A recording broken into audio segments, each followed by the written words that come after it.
जो आंखें बंद करके, कान बंद करके, बिल्कुल हाथ पे हाथ धर के बैठे हुए हैं और सिंध हुकूमत ने सिंध की आवाम को माफियाज के ऊपर, ग्रां फरोशों के ऊपर, ज़ख़ीरा अंदोज़ों के, माफिया के रहमो करम के ऊपर जो है वो छोड़ दिया है। जिसकी मिसाल आपको मैं देता चलूँ, जब चीनी का रेट 150 रुपये किलो पे गया तो सिंध हुकूमत ने, जो हर साल सिंध की शुगर मिलें टाइम के ऊपर चलती थी, उन शुगर मिलों को इन्होंने टाइम के ऊपर नहीं चलने दिया, जिसकी वजह से चीनी की कीमत जो है ऊपर गई। जैसे ही वफाकी हुकूमत ने एक्शन लिया, पंजाब हुकूमत ने एक्शन लिया, इंटरवेंशन शुरू की, आपने देखा चीनी की कीमतें नीचे आना शुरू हो गई।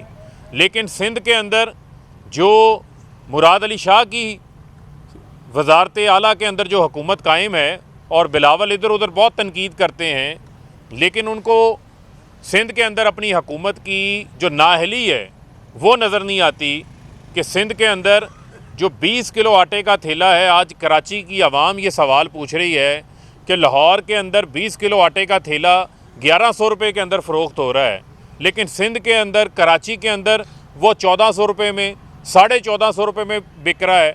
इतना ज़्यादा फ़र्क जो है वो क्यों है? ये कराची की आवाम इनसे ये सवाल पूछ रही है और कराची के लोगों के साथ ये जुल्म किया जा रहा है। दूसरी जानिब आप देखें तो वफाकी हुकूमत ने कोशिश की कि पिछले 3 सालों में हमें एक बोरी फर्टिलाइज़र की जो है वो इंपोर्ट नहीं करनी पड़ी।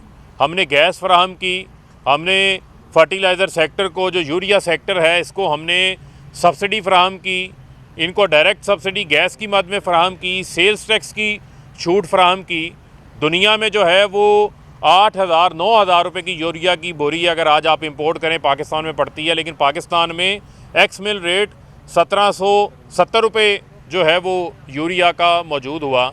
लेकिन सिंध हुकूमत ने वहाँ भी अपनी नाअहली दिखाई कि आज यूरिया वहाँ पर स्टॉक किया जा रहा है और पंजाब हुकूमत ने तकरीबन 2 लाख टन यूरिया होल्डर्स के ख़िलाफ़ कार्रवाई करते हुए रिकवर किया है, जब्त किया है, कॉन्फिस्केट किया है, जो मार्केट में आर्टिफिशियल शॉर्टेज क्रिएट करके यूरिया का रेट बढ़ा के किसान का इत्तिसाल करना चाहते थे। लेकिन पंजाब के साथ सिंध का जो बॉर्डर है वो खुला हुआ है और सिंध के अंदर हुकूमत सोई हुई है, क्योंकि वो ख़ुद सिंध हुकूमत में माफियाज बैठे हुए हैं, इन होल्डर्स की, ज़ख़ीरा अंदोज़ों के बेनिफिशरीज़ बैठे हुए हैं, सरप्रस्त बैठे हुए हैं। उनके ख़िलाफ़ किसी किस्म की जो है वो कोई कार्रवाई सिंध हुकूमत की तरफ से नज़र नहीं आती। यूरिया पंजाब से निकल कर उसकी सप्लाईज़ का जो ऑफ टेक है, उसकी बहुत बड़ी तादाद पिछले साल के कंपैरिजन में इस साल सिंध के अंदर जा रही है, जबकि कल्टीवेशन एरिया डिमांड वहीं पर मौजूद है, क्योंकि वहाँ पर जो ज़ख़ीरा अंदोज़ हैं उनके ख़िलाफ़ कार्रवाई नहीं हो रही। पंजाब ने 160 लोगों को जो है वो गिरफ़्तार किया। और इसके अलावा जब अगर हम सिंध हुकूमत को देखते हैं तो किसान का इत्तिसाल कितने बड़े लेवल के ऊपर, सिंध के हारी का, काश्तकार का, ये साई सरकार पीपल्स पार्टी की 13 साल से हुकूमत जो है वो इत्तिसाल कर रही है।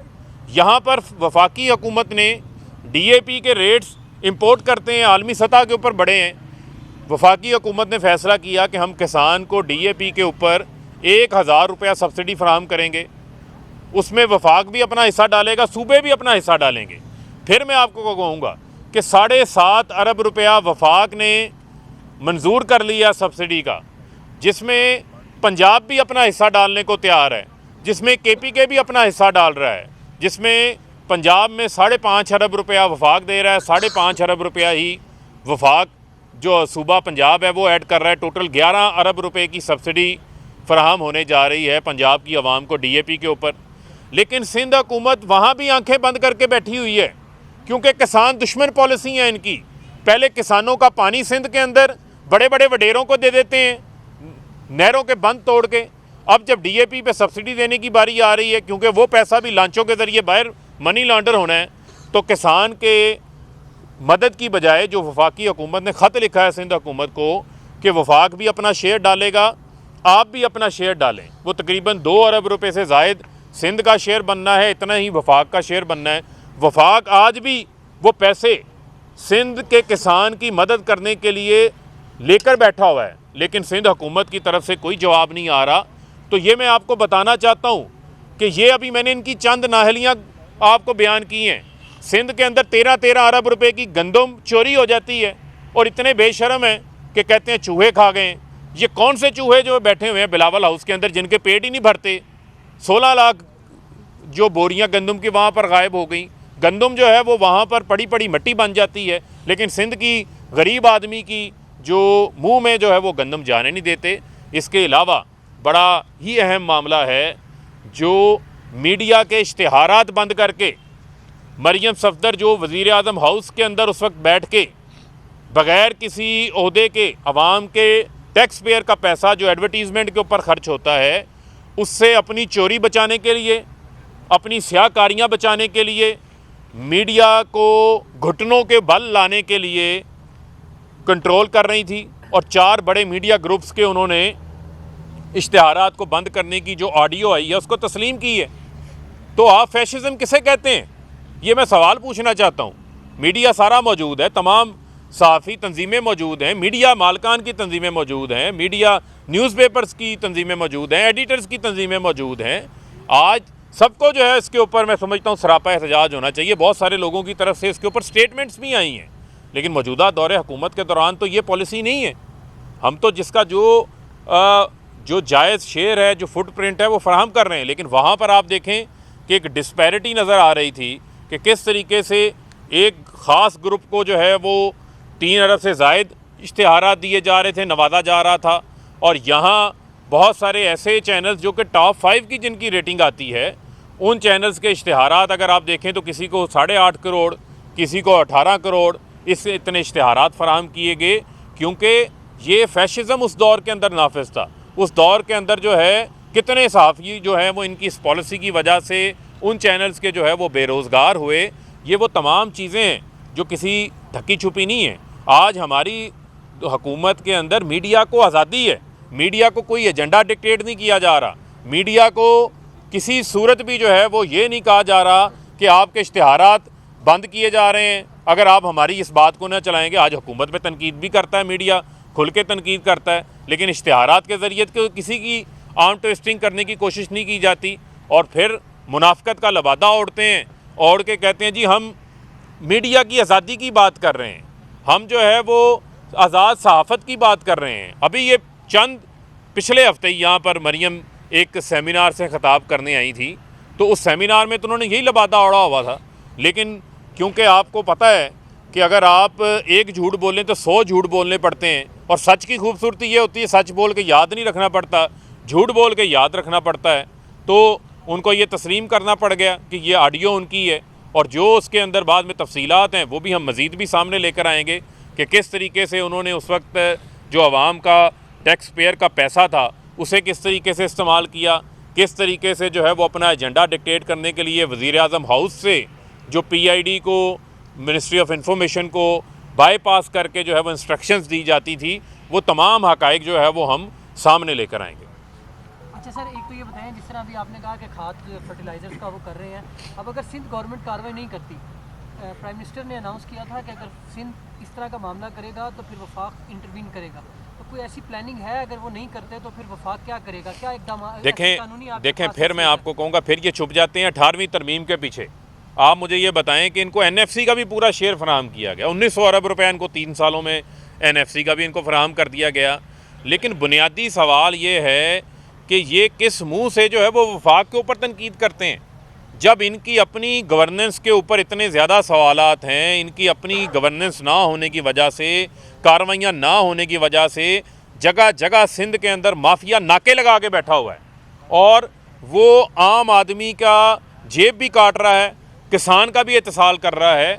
इसका जवाब जो है वो सिंध हुकूमत को देना है, और वफाक के दायरा इख्तियार के अंदर जो चीज़ें भी होंगी, वफाक, वज़ीर आज़म इमरान खान साहब सिंध की आवाम को, सिंध के किसान को उसका हक दिलाने के लिए हर वो इकदाम उठाने के लिए तैयार है। कल से PTI कराची में कामयाब हुई है, उन हलकों में आप लोगों की कारकर्दगी बकौल वहाँ के लोगों के बड़ी मायूस कुन है, तो इसको किस तरीके से देखें? कराची में फिर आपको कहूँगा कि कराची जो है वो मिनी पाकिस्तान है, और कराची पाकिस्तान की मईशत में भी एक रीढ़ की हड्डी का किरदार अदा कर रहा है। लेकिन आज आप देखें ग्रीन लाइन बनाए वफाक बना रहा है, मुकम्मल कर रहा है। K4 जो कराची पानी का मनसूबा 2004 से कंसीव हुआ है, मुकम्मल कौन कर रहा है? वापडा कर रहा है। कराची सर्कुलर रेलवे कौन चला रहा है? वफाक चला रहा है। कराची कॉरिडोर कौन करा रहा है? वफाक चला रहा है। नाले जाके रीमॉडलिंग सफाई वफाक कर रहा है, उसके साथ सड़कें वफाक बना रहा है।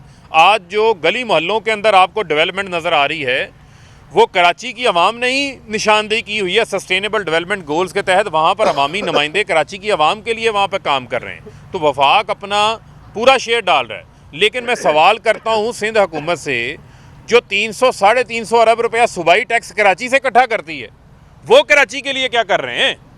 कराची तो बिलावल हाउस का भी पेट पाल रहा है, लेकिन इनके पेट नहीं भरते। जी फ़ारूक साहब, कल किसान इत्तेहाद ने यहाँ पे प्रेस कॉन्फ्रेंस की, उन्होंने दो बातें बड़ी अहम की। एक उनका ये था कि वफाक बार बार इस बात को झूठ बोल रहा है कि किसान खुशहाल हुआ है। वो कह रहे कोई खुशहाली नहीं हुई, हम रुल गए हैं, हम ख़त्म हो गए, फारग हो गए। दूसरा उन्होंने कहा कि सबसे बड़ा जो खाद और पेस्टिसाइड माफिया है वो वज़ीर आज़म के जो मामले खसूसी बराए खुराक और ज़राअत है वो है। आप देखें, बुनियादी तौर के ऊपर फिर मैं आपको ये कहूँगा कि बात फैक्ट्स एंड फिगर्स से होनी चाहिए ना। आज अगर आप देखें तो कॉटन की जो पिछले साल पैदावार थी वो 6 मिलियन बेल्स थी। वफाक ने स्पोर्ट प्राइस मुकर्रर की 5500 रुपया मन। आज किसान को 7,500 रुपया जो है वो कॉटन का रेट मिला और वो तकरीबन 9 मिलियन बेल्स के करीब इस टाइम कॉटन की पैदावार है। कॉटन की पैदावार में इजाफा, शुगर की पैदावार में इजाफा, 225 रुपये रेट इसी वफाकी हुकूमत ने मुकर्रर किया है। मुझे नहीं पता कि आप किस किसान की बात कर रहे हैं। आप गन्ने के किसान से पूछें, 100 अरब रुपये इजाफी मिला। वो गन्ने का किसान जो अपने CPR लेके फिरता था, शुगर मिलों के बाहर एहतजाज करता था, 180 रुपये रेट होता था, उसको 100 रुपया 120 रुपये मिलते थे, वो भी एक साल 2 साल बाद एहतजाज करके। आज 15 दिन के अंदर यही इमरान खान ने पंजाब से भी कानून पास करवाया। 15 दिन के अंदर अंदर उनको पेमेंट करनी है, उनको ब्लैकमेल कोई नहीं हो रहा, कैश पेमेंट्स मिल रही हैं। जिन्होंने किसान की पेमेंट्स नहीं की उनके ऊपर केन कमिश्नर ने कार्रवाइयाँ की, उनके ऊपर FIR भी दर्ज हुई। तो मैं ये समझता हूँ, इसके अलावा आप मकई की फसल को देख लें, 18% उसमें इजाफा है। इस साल इंशाल्लाह जो अगली पैदावार हमारी गंदम की आएगी उसके अंदर भी जो है वो इजाफा होगा। और हुकूमत यूरिया में, DAP में ये तमाम सब्सिडीज़ किसान के लिए फराहम कर रही है। अभी डार साहब ने कन्वेंशन भी करवाया, तो नौजवानों को रोजगार के हवाले से क्या आपके पास स्ट्रेटजी? वो डार साहब से पूछ लें तो मुनासिब है, ज़्यादा अच्छा बता देंगे। देखिए, कामयाब नौजवानों का ये कन्वेंशन था और जो नौजवान कामयाब हुए थे कर्ज़ लेकर या टेक्निकल एजुकेशन लेकर, हमने उनको दावत दी थी। और मुझे खुशी है कामयाब जवान प्रोग्राम से अब तक बराए रास्त 50,000 से ज़्यादा नौजवान रोज़गार हासिल करने में कामयाब रहे हैं। ये सारा डाटा पब्लिक हुआ है। आप वेबसाइट पे जाएं कामयाबजवान.gov.pk पे, एक एक चीज़ ट्रांसपेरेंट है। अल्हम्दुलिल्लाह पाकिस्तान तरीके इंसाफ की हुकूमत, प्राइम मिनिस्टर इमरान खान साहब की हदायत हैं, शफाफियत के साथ, ट्रांसपेरेंसी के साथ प्रोग्राम को लेके आगे बढ़ना है। और मुझे खुशी होगी जब भी मीडिया के दोस्त चाहें, हम कामयाब जवान प्रोग्राम पर मीडिया सेशन भी रख सकते हैं। एक एक डाटा, एक एक कामयाब जवान अल्हम्दुलिल्लाह मीडिया और कौम के सामने रख देंगे। बहुत शुक्रिया जी, थैंक यू।